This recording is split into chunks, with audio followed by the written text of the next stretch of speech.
Cubby Broccoli and Harry Saltzman begin pre-production on The Spy Who Loved Me, the 10th James Bond film. The title always intrigued me, The Spy Who Loved Me, as a very good Fleming title. They sign Guy Hamilton to direct. Writers are brought in, but a serious problem develops. Producer Harry Saltzman's other investments create massive debts. Technicolor and Eclair de Brie. Disasters. It proves, once and for all, if you like food, it doesn't mean you can run a restaurant. Harry had gotten himself into a terrible financial mess with the Swiss bank, and he had pledged his shares of the company stock, and they were foreclosing. He owed a lot of money to various banks, and these letters would come in and he would just rat-hole them in drawers and bags and not want to deal with them. Well, the banks were very upset with this because they had a loan, and Harry had pledged his stock in the company as guaranteed a loan, but there was no way they could realize their guarantee. It was a very, very trying time for everyone. On top of the fights, on top of the problems of business, my mother had breast cancer, and she was very sick at that point. And I think that also complicated matters, at least for my father's reasoning and thoughts.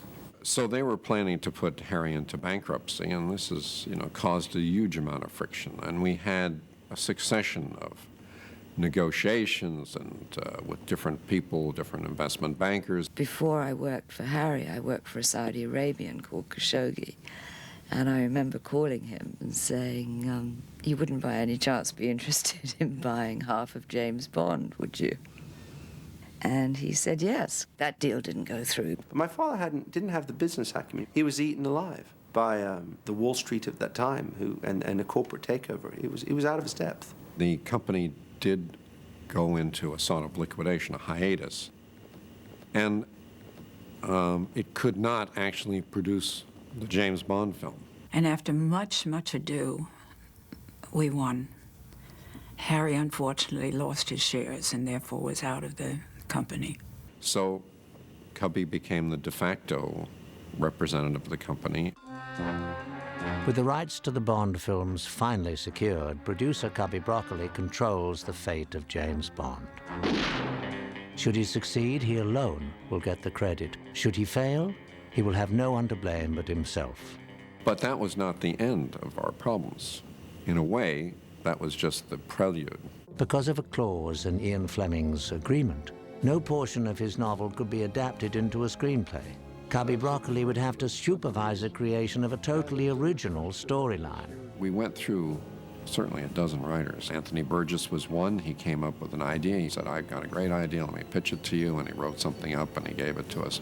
John Landis was a young writer at the time, recommended by MGM, and he did work with Guy Hamilton for a short time. The turmoil in development takes its toll on director Guy Hamilton and the writers. They'd been on the picture for a while, and because of the trouble with Harry and Cubby, they went away. To bring the production back on track, Cubby turns to an experienced Bond director.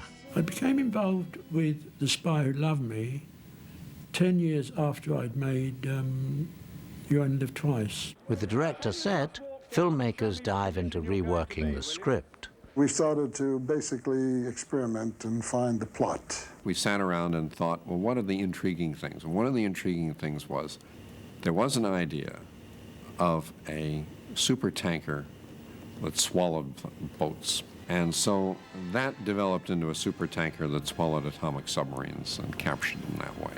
Which was also a bit like You Only Live Twice, but that nobody worries about that too much.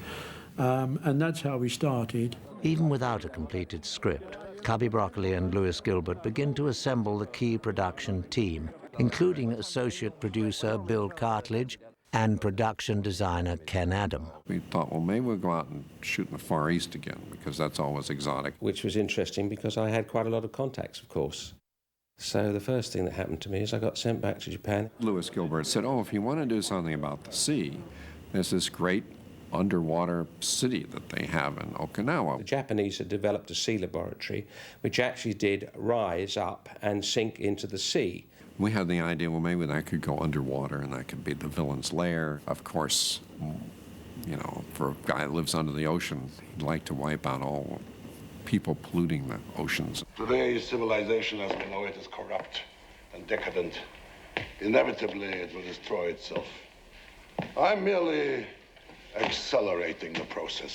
And I brought in a Christopher Wood, who I'd worked with on other films, and I knew that he was a great admirer of Bond books. One day he rang me up when I was in France and said in his rather laid-back way, hello, love, how'd you like to write a James Bond film? I discussed this with Cubby before I went on the film, and I said to him, one of the mistakes that they're making with the Roger films was that they were trying to turn him into Sean Connery. Where is Ernst Stavro Blofeld? You're hurting my arm. I'll break it unless you tell me where those bullets go.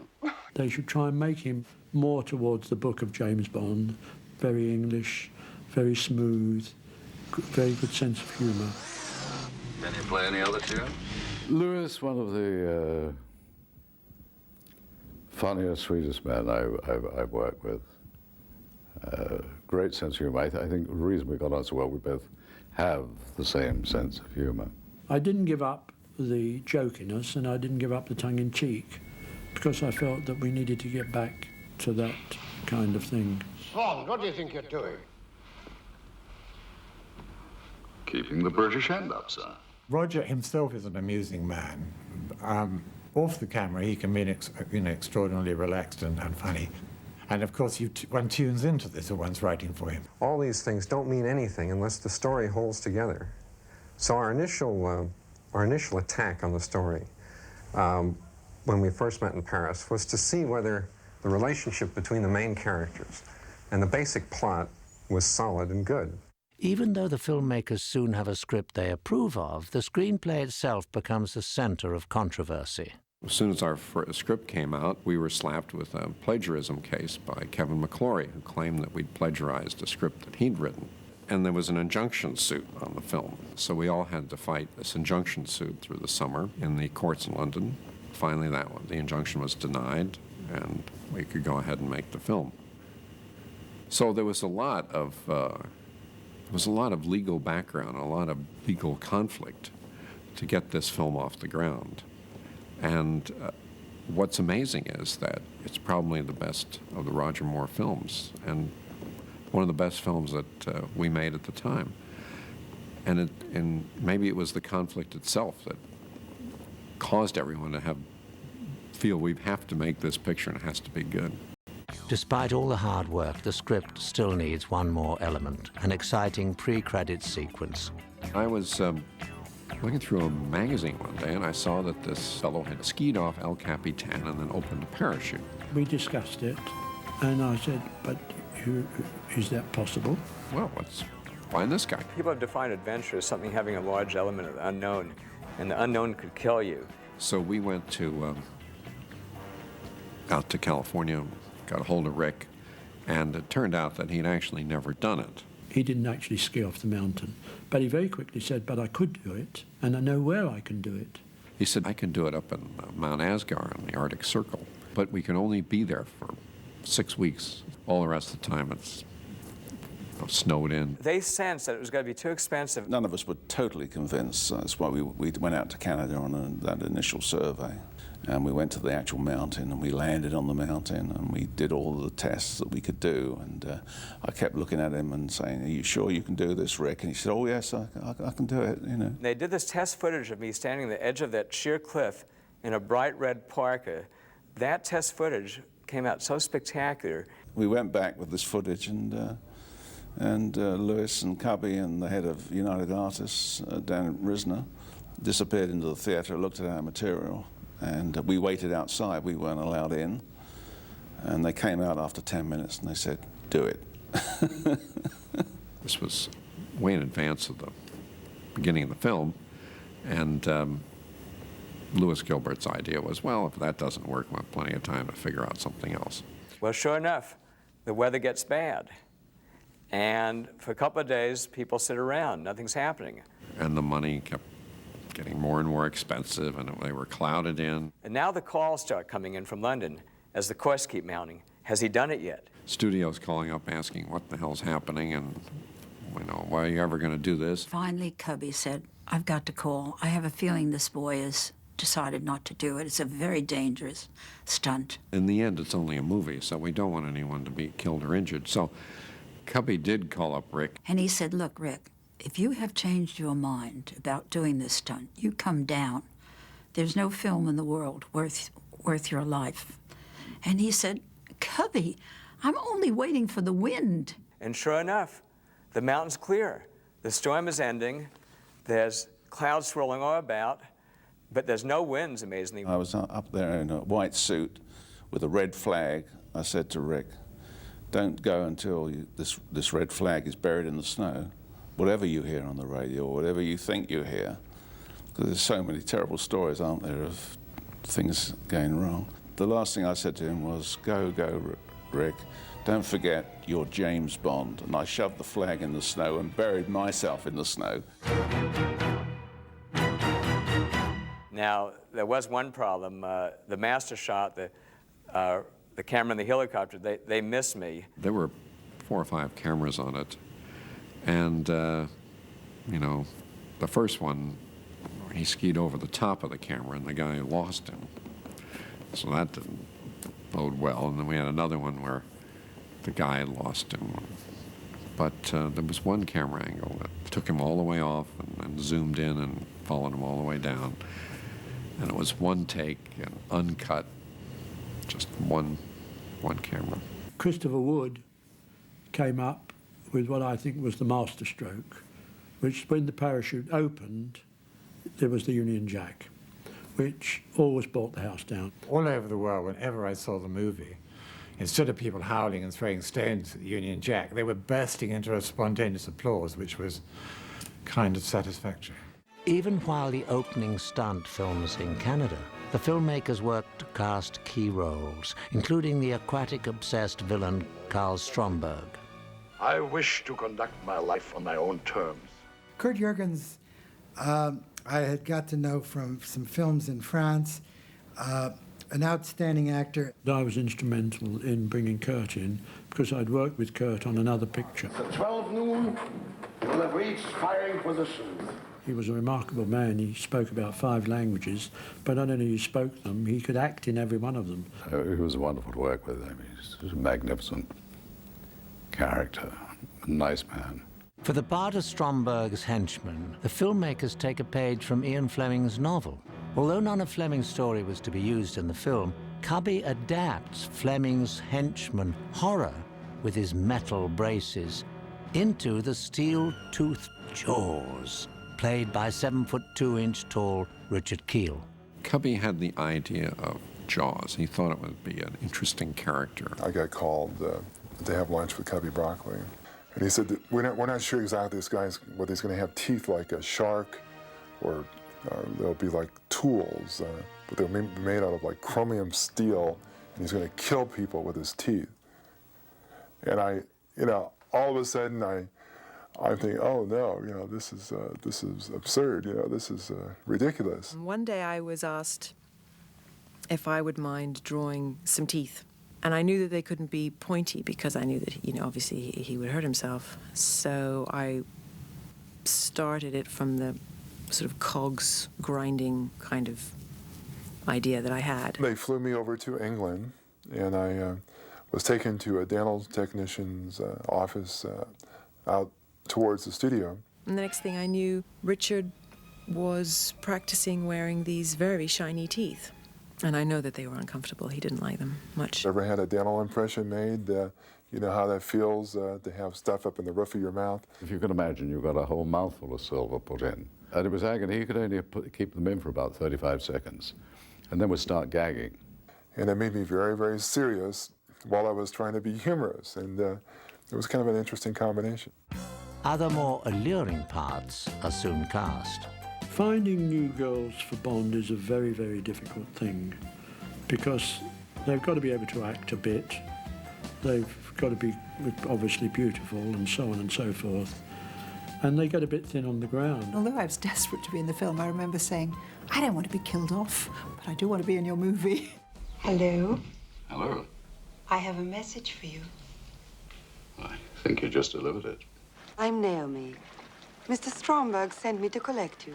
I did a big poster campaign in the 70s and early 80s. And the character that was portrayed in the posters was quite a strong character. I wore a wetsuit and I carried a knife. So she was quite strong. And supposedly, Cubby saw this image of this strong woman. And he said, oh, you know, I'd like to see her. Send her to my office. So that's what he did.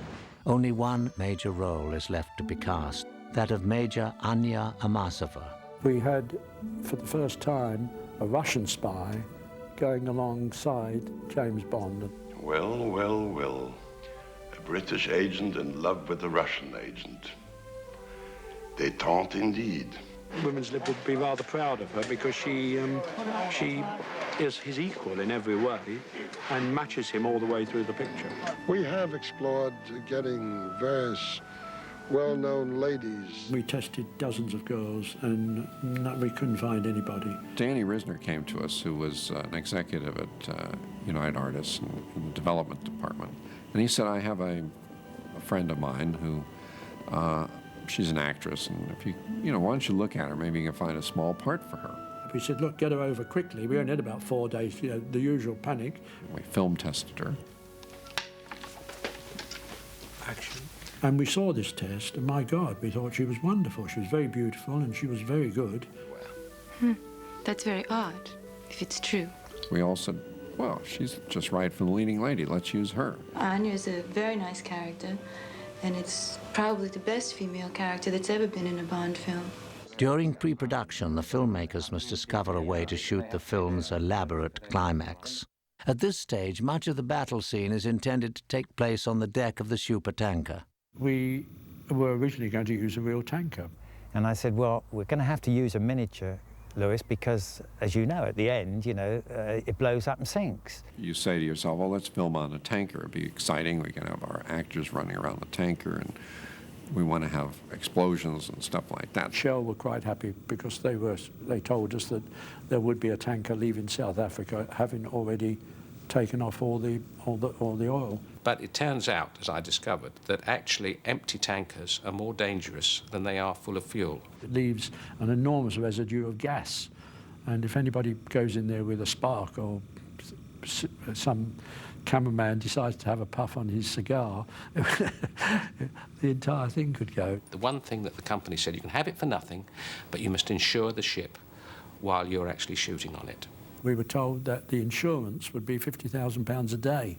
Even the James Bond budget could not afford the cost of insuring that tanker. And as we came out of the meeting, dear old Lewis, walking beside me, looked up and he said, well, boy, he said, it's all going to be a miniature. To create the film's unique look, Cubby Broccoli relies on Academy Award-winning production designer and 5-time Bond veteran Ken Adam. I was experimenting with new shapes because my designs had been very linear always, and I wanted to go into more curved shapes. So the design of Atlantis was all dome and curved surfaces. So it gave me an opportunity to do Cold Stromberg's apartment with curve upon curve and so on, which I found very exciting. Filming begins on Tuesday, August 31st, 1976, in Ken Adams' set of General Gogol's office. Send in Agent AAA. I wanted to go big with Gogol's office as opposed to M's office. Yes, I'll put our best man on it at once. All done, tongue in the cheek with a sense of humor. Ken Adams' designs perfectly mirror the humor of the script. Bring tears to your eyes. For one gadget, Adam brings in a specialist in linear induction accelerators. That idea came from a Professor Laithwaite, who was a leading electronic engineer in London. And he devised this electronic river, as they call it. And it, to all intents and purposes, tray floated in midair. I want that ready for Ahmed's tea party. I'd always liked Q as a character. I always had an attraction to the scene in the laboratory. The audience perks up And the minute they're in there, they're waiting for something unexpected to blow up or to happen. On Wednesday, September the 15th, Lewis Gilbert begins directing his towering co-star. At the end of the day, I had a terrible pain in my neck. Suddenly realised that I'd been looking up to 7'4" all day long. Suddenly the character of Jaws, which we had seen at first as being an unmitigated menace, had a humorous side. Lewis worked as a child on the stage in vaudeville, understood timing, understood humor. Shaken, but not stirred. He was a remarkable size, but like all giants, he was sweet and charming and a real pussycat. The work is not all fun and games for Keel and the crew. The first time I saw the movie, it scared me. I forgot, and I jumped. They love train scenes in Bond. One of the keys to writing a Bond movie is you have to do the same thing, but do it differently. So we're saying that you're going to go through the train window. Yes. To bring the scene to life takes hours of preparation. The entire sequence is choreographed by legendary stuntman Bob Simmons. My main job here is arranging, organising action, ideas, and then developing them, and then, of course, shooting them. They would rehearse the stunts way ahead of time. So if you weren't working in a scene as an actor, you were over in the stunt set where they had a mock-up of the train. You would go through these fights and all. And at first it was kind of boring because I wasn't used to it. But after a while, you started developing little things that added to the action. How do you find a stunt double for a 7'2" actor? Filmmakers turn to Bob Simmons, who stands less than 6 feet tall. You can really double anybody. See, a very famous old director called Raoul Walsh said if the action is good enough, it could be a monkey in top hat and spats. He's a little shorter than I am, but he could double Richard because it's purely attitude and camera angle. And I must say it was quite amazing. He decided to do the scene where Jaws goes through the window, plate glass window of the train. And he used real glass, real plate glass, and took it with just his forehead, and the glass came out. And he suffered because stuntmen never admit they're hurt. I mean, he did have a few cuts. I was quite amazed he was still alive. Meanwhile, second unit director Ernie Day films a key sequence in Sardinia featuring the brand new hand-built mid-engine Lotus Esprit.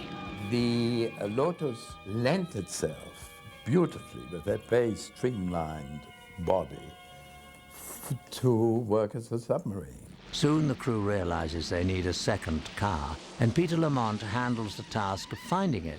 I was dealing with a gentleman called Don McLaughlin, and so he said, but we don't have a second one. You know, we only make, so many a week. So I said, well, the chairman's got one. He said, but it's the chairman. So I said, well, ask him. So, of course, Colin Chapman was absolutely delighted that we wanted his car. We did the famous scene where the Lotus comes out of the water. Of course, cars don't do that. Lotuses don't. Where you see it coming up out of the water onto the beach, it was on a big cable which we pulled out. The scene launches a Bond film tradition. For the next 2 movies, Moonraker and For Your Eyes Only, this mysterious character reappears. That was a ghastly in-joke of Lewis Gilbert and myself. The man is called Victor Turjansky. He was one of the best local assistant directors. I have done a few parts here and there, like helping out, at the last moment when an actor was not on time or something. And they asked me to do it, so I said, well, let's try. Can I use a bottle? So I take like a double take. I was looking first at the Lotus, then at the bottle. He said, do anything you want to do, and let's see what happens. But he was happy. Filmmakers had gotten the Lotus out of the water, but getting it into the water proves to be a difficult challenge. Can you swim? All that was done as a model in the Bahamas. I said I needed, I think it was 7 cars, 7 shells. When it first went into the sea, that was shot with one of the dummy cars, had a big tube, it was like fired on air. And the first shot you see underwater was a miniature. when the wheels go up inside. That had to be one car. Then the arch filled in with like a fairing that filled in. That had to be another car. And then the fins came out. That was another car. Everything's designed to operate for the 30 seconds or minute or however long the camera is running, just purely for that purpose. It doesn't work before, and it doesn't work afterwards. We had one car that was sent to Perry Submarines in Miami, and they motorized it. Old Man Perry was a real character. One of those fellows who was a designer engineer and always trying to do new things. So he thought that was a great challenge, and he would, you know, he did it. He turned one of these Lotus cars into a submarine. It hasn't any air in it. It's just guys in wetsuits, and they breathe through breathing apparatus, so there's water inside the submarine. The unit in the Bahamas also shoots the mammoth model of Stromberg's lair, Atlantis, the model submarines, and the biggest miniature of them all, the Liparis supertanker. Because it had to swallow the submarines, I worked out a size for the submarines and then scaled the supertanker to the submarines. He came up with a model of tanker that was about 65 feet long. We had a 48 horsepower Evinrude engine, which we didn't put outboard, we put it inboard. And that gave us the wash that we needed, because I'd looked at all these shots of supertanker, and you know, you get something like I think it's a 3-mile wash behind it. When the film was shown, we invited the people from Shell to come and see it. We invited the captain of the vessel to the premiere. They said, well, how did you get a real tanker? And we said, no, we didn't get a real tanker, that's a model. The captain of that vessel didn't realise that there was not a single shot of his ship in the movie. It was all modelled. They just couldn't believe it, because it was so realistic. And that's probably one of the greatest compliments about a model unit you'll ever get.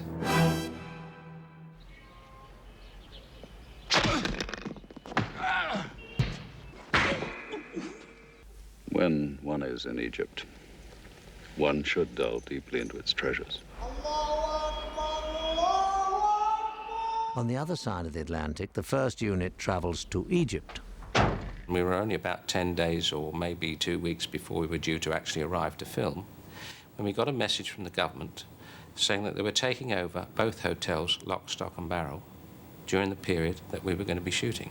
It took 2 days to get a telephone call through to England. We had difficulty, in fact, getting our film in and out, as there were no faxes, telephones or anything else that worked. And the worst times were when we shot by the pyramids. We went to the pyramids to see the Soleil Lumiere, whether it could be lit or not. It was impossible. You could light the Sphinx, but lighting the pyramids in that distance, you couldn't do it. I also got over from Hollywood a brilliant visual effects artist. Alan Maley was asked to come in and head up a team, and Alan asked me if I'd like to work with him on the optical unit.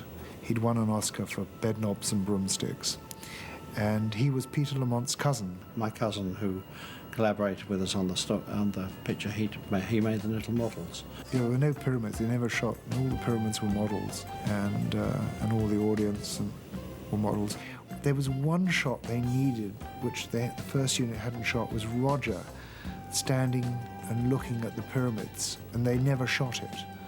And they never shot a plate or anything. And Alan said, well, let's go to the publicity department and find out what stills there are of Roger, if there's any sort of profile shots of Roger. So we found this still of Roger looking. And Alan made a large print of it. And we actually did the cutaway of Roger washing the pyramids with a still frame, and nobody ever noticed it. There were some problems the crew faced in Egypt that even a top visual effects unit could not solve. The food was very depressing. The food was pretty diabolical, there's no question about that. I had a deputation from the crew saying, look, Bill, do you think we could just shoot right through this location and not bother with a day off? Cubby then, who was a good general, said, we'll bring all the food from England in one big air-conditioned truck, refrigerated truck. It was all being shipped in, and we had visions of this great kitchen coming in with his chef. They opened the door to the truck, hoping to see all these wonderful legs of lamb, etc. Nothing. There was nothing in the truck at all, just empty. For Cubby Broccoli, this is a key moment. This is his film, and his film alone. I could see a lot of very upset technicians and workmen on them.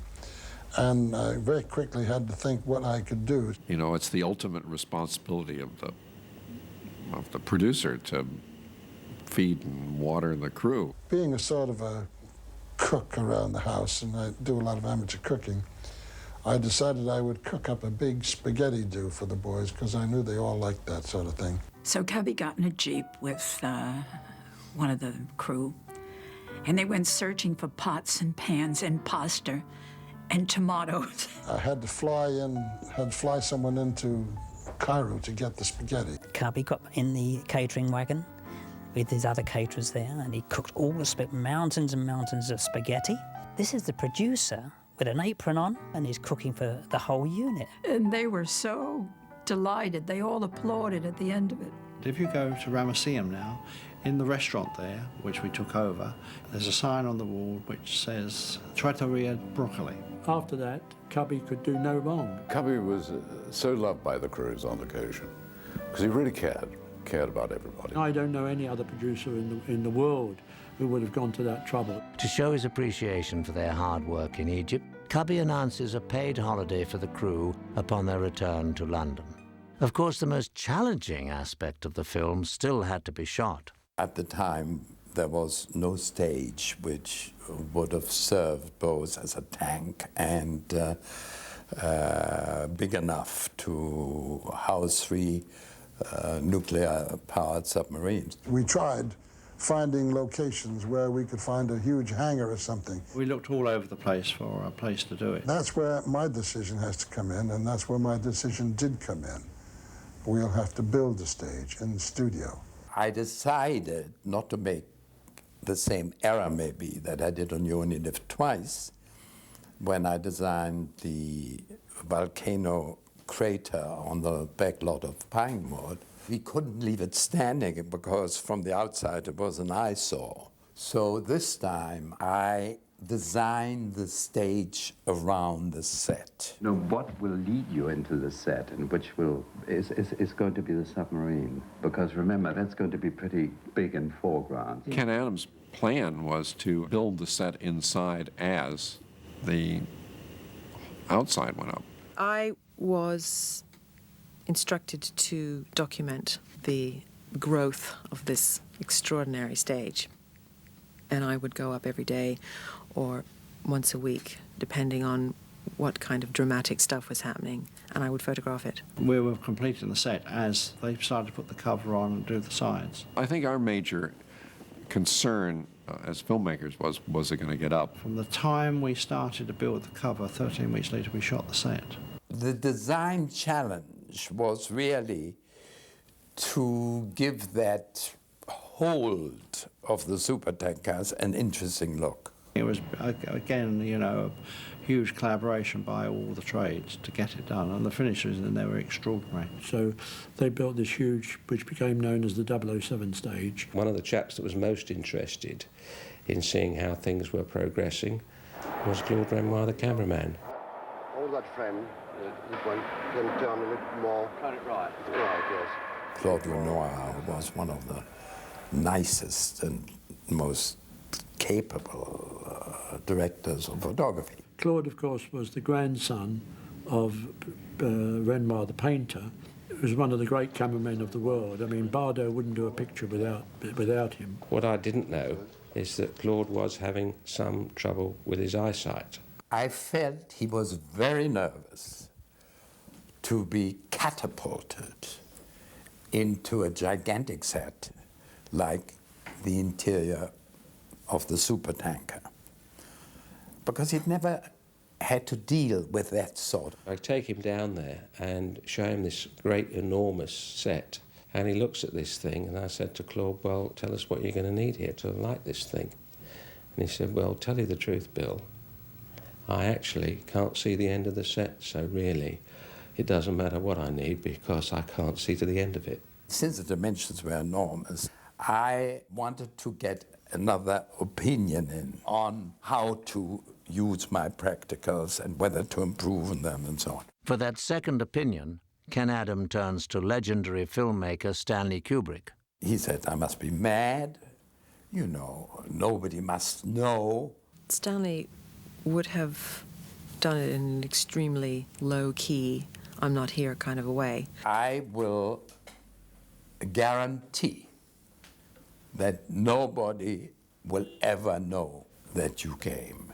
And I talked him into it. He did do that and helped enormously. Stanley came and spent 3 or 4 hours with me on that set. It was a very difficult set to light, not only because of the vastness, but because of all the shiny surfaces. I remember he said to Ken, why don't you use floodlights as part of the set lighting? So in effect, you're lighting the set.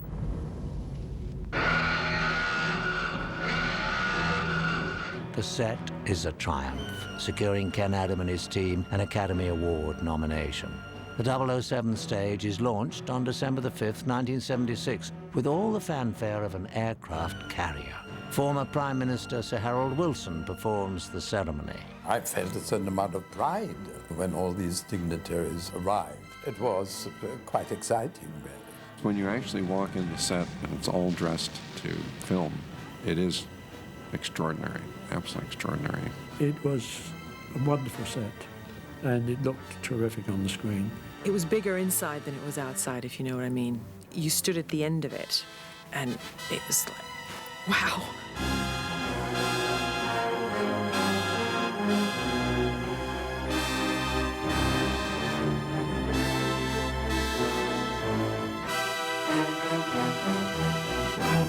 The Spy Who Loved Me premieres July the 7th, 1977. 7777 proves to be a very lucky date for James Bond and for the sole producer of the James Bond films, Albert R. Cubby Broccoli.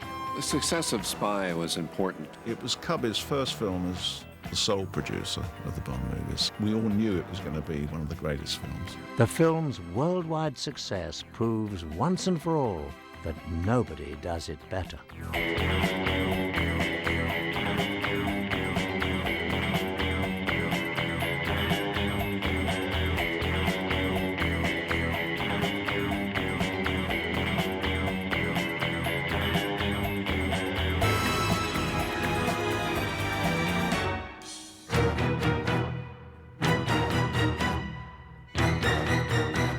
Hope you enjoyed the show. Good night.